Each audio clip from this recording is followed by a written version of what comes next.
How your company has grown in the last few years?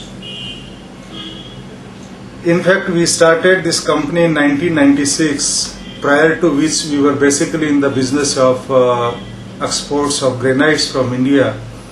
And basically that time we were in business as a merchant exporter, but after 1996, once this company was started, basically seeing the demand of the imported marble in Indian market, as the climatic condition of the India is basically being a hot country, the marble is in good demand, and since we don't have many base color materials and many varieties of marbles which do not exist in our country, so the imported marble has always been a fascination for interiors, architects, builders and all the developers.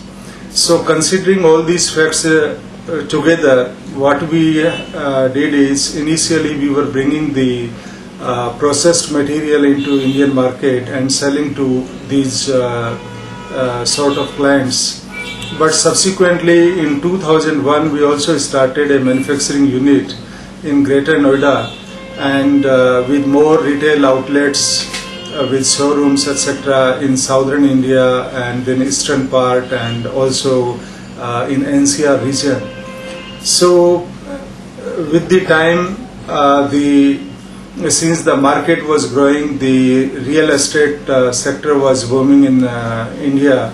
So being associated with this construction industry, there was demand of imported marble all the times, and in future also being a lot of construction activities.